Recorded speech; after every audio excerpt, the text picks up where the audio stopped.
Class 9th की exercise 13.8 का question number 8 है हमारे सामने। इसमें हमें दिया है a dome of a building is in the form of a hemisphere from inside it was whitewashed at the cost of Rs 498.96 if the cost of whitewashing is Rs 2 पर square metre find.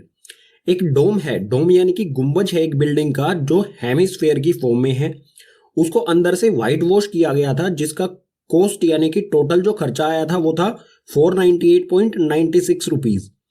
अगर cost white washing कराने के जो cost है वो 2 रुपए पर square metre है, यानी कि ये रेट दिया गया हमें, रेट जो है वो 2 पर स्क्वायर मीटर है। तो दो चीजें निकालनी है हमें इसके लिए। फर्स्ट है इसमें inside surface area of the dome, जो भी गुंबज है बिल्डिंग का उसका सरफेस एरिया निकालना है, ठीक है। उसके बाद वॉल्यूम निकालना है, volume of the air inside the dome, जो भी गुंबज है उसके अंदर हवा कितनी आएगी, यानी कि जो भी गुंबज है उसका वॉल्यूम, वॉल्यूम ऑफ हेमिस्फीयर लगा देंगे, ठीक है। सो हमें दो चीजें दी गई हैं, एक तो हमें दिया गया है कॉस्ट, ठीक है, कॉस्ट दिया गया है और रेट दिया गया है। तो सबसे पहले फर्स्ट को सॉल्व करते हैं जिसमें हमें सरफेस एरिया निकालना है। तो एक फॉर्मूला बनता है जो पहले भी हम कई क्वेश्चंस में डिस्कस कर चुके हैं, surface area multiply rate equals to cost होता है, ठीक है। ये सिंपल सा एक फॉर्मूला है जब हम कॉस्ट निकालते हैं, लेकिन यहाँ पर हमें कॉस्ट और रेट दिया गया है, हमें उससे सरफेस एरिया निकालना है। तो हम क्या करेंगे, जो मल्टीप्लाई में सरफेस एरिया के साथ मल्टीप्लाई में ये रेट है इसको दूसरी साइड भेज देंगे तो ये कॉस्ट अपॉन में रेट हो जाएगा इस साइड में, ठीक है। सो फर्स्ट को सोल्व करते हैं। सरफेस एरिया की जगह पर मैं लिखता हूं SA, शॉर्ट में लिख लेता हूं, ठीक है।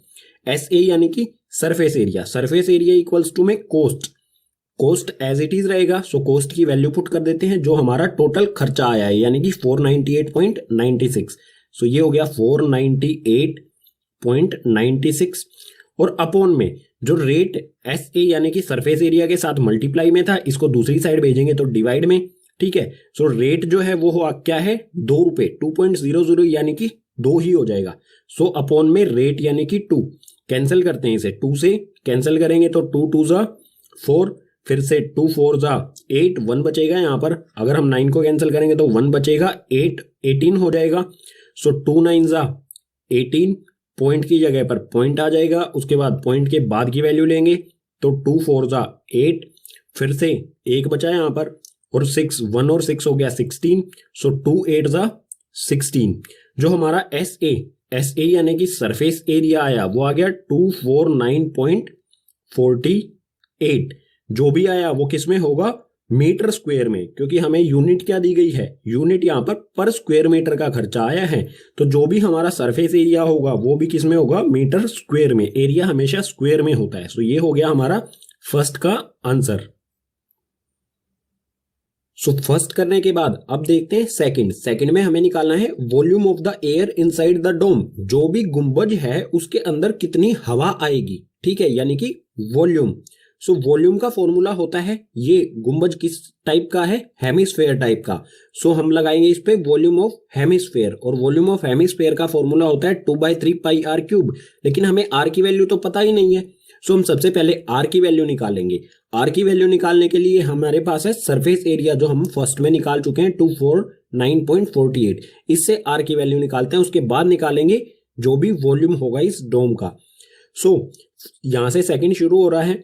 सरफेस एरिया, सरफेस एरिया हमने निकाला था 249.48। सो इसके इक्वल में लिख लेता हूं 249.48, ये हमने निकाला था सरफेस एरिया। अब सरफेस एरिया का फॉर्मूला क्या होता है, यहां पर हम कौन सा सरफेस एरिया लगाएंगे, हम लगाएंगे लेटरल सरफेस एरिया, ठीक है, लेटरल, क्योंकि इसमें बेस नहीं होता है डोम में। सो लेटरल सरफेस एरिया होता है 2 pi r square, so equals to में 249.48 एज इट इज। यहां पर हमने क्या कर दिया है, सिर्फ सरफेस एरिया की जगह उसका फॉर्मूला लिख दिया है, ठीक है। वैल्यू पुट करते हैं, 2 मल्टीप्लाई में पाई की वैल्यू 22/7 मल्टीप्लाई में r स्क्वायर इक्वल्स टू में 249.48 एज इट इज। अब जो भी r स्क्वायर के अलावा हमारी वैल्यूज हैं, r की वैल्यू निकालनी है तो r स्क्वायर के अलावा जो भी वैल्यूज हैं उनको भेज देंगे दूसरी साइड में, ठीक है। सो यहां पर मैं लिखता हूं इस साइड में सिर्फ r स्क्वायर इक्वल्स टू में 249.48। अब देखो r के डिवाइड में क्या है, r के डिवाइड में है यानी कि नीचे की तरफ है 7, डिवाइड में 7 है, दूसरी तरफ जाके ये हो जाएगा मल्टीप्लाई में 7, ठीक है। और जो मल्टीप्लाई में है आर के साथ वो हो जाएगा डिवाइड में, आर स्क्वायर के साथ मल्टीप्लाई में है 2 और 22 दूसरी साइड भेजेंगे तो ये नीचे जाके डिवाइड हो जाएगा, तो आएगा 2 मल्टीप्लाई में 22। अब यहाँ पर वैल्यूज को कैंसिल करते हैं, जो जो भी हमारी वैल्यूज कैंसिल होंगी। 2 से अगर हम 249.48 को कैंसिल करेंगे तो क्या आएगा हमारा, कैंसिल कर लेते हैं। 2 1 ज़ा 2, 2 2 ज़ा 4, 2 4 ज़ा 8, 1 बचेगा, 1 और 4 हो जाएगा 14, लेकिन पॉइंट के बाद हमने वैल्यू ले ली तो पॉइंट लगा लेते हैं, तो हो जाएगा अब ये 7 जा पर 2 7 ज़ा 14 और 2 4 ज़ा 8। ठीक है, अब इसको हम यहाँ पर 22 से भी कैंसिल कर सकते हैं, डायरेक्ट 22 से, या फिर 11 से कर लो अगर 22 का टेबल नहीं आता है तो। 11 2 ज़ा 22, नीचे 11 से कैंसिल किया है तो ऊपर भी 11 से करेंगे 124.74 को। सो 11 12 है तो 11 1 ज़ा, यहाँ पर लिख लेता हूँ मैं, 11 1 ज़ा 11, यहाँ पर बचेगा 1, 1 और 4 14 हो गया, फिर से 11 1 ज़ा 11, फिर बचेगा यहाँ पर 3, 3 और 7 हो जाएंगे 37, लेकिन पॉइंट के बाद की वैल्यू ले ली तो सबसे पहले पॉइंट लगाएंगे। 37 से कम क्या आता है 11 के टेबल में, 3 ज़ा पर 33, सो 11 3 ज़ा 33, बचेगा यहाँ पर 37 में से 33 को माइनस करेंगे तो बचेगा 4, यहाँ पर 4 बचा और ये 4 ले लिया तो हो गया 44।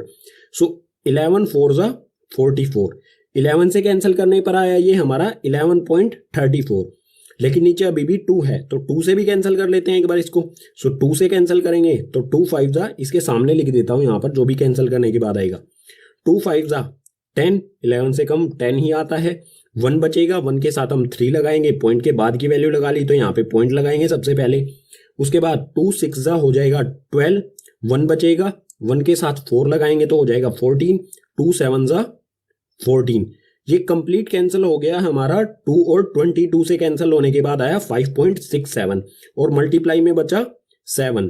ठीक है, ये हमारा 1 पॉइंट है। ठीक है, सो 5.67 मल्टीप्लाई में 7, इसको 7 से मल्टीप्लाई करेंगे तो हमारी वैल्यू आएगी आर स्क्वेयर इक्वल्स टू में 39.69, ये आ जाएगा 39.69 इन दोनों को मल्टीप्लाई करने पर। ठीक है, 5.67 और 7 को मल्टीप्लाई करने पर हमें चाहिए है आर की वैल्यू, लेकिन ये तो आर स्क्वेयर की वैल्यू है, सो हम क्या करेंगे, दोनों तरफ रूट लगा देंगे इस तरह से।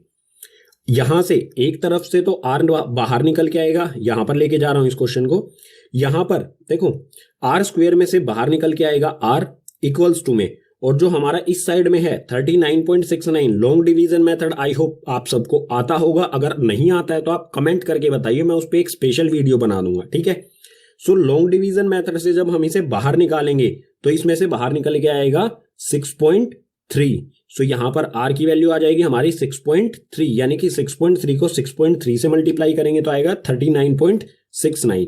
आर की वैल्यू आ गई हमारी इतनी।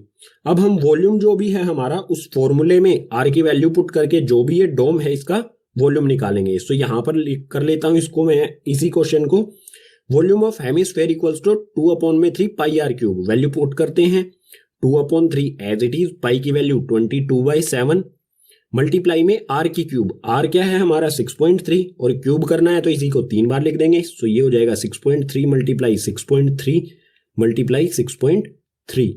अब यहां पर देखो 6.3 को हम 7 से और 3 से दोनों से कैंसिल कर सकते हैं। सबसे पहले 7 से कैंसिल करेंगे, 7 के टेबल में 6.3 आएगा 0.9 पर, वैसे 9 पर 63 आता है लेकिन पॉइंट है बीच में तो 0.9 पर ये कैंसिल होगा। इसी तरह अगर हम 3 से 0.9 को कैंसिल करेंगे, सो 3 3 ज़ा 9 होता है लेकिन 9 पॉइंट के बाद है तो ये आ जाएगा 0.3।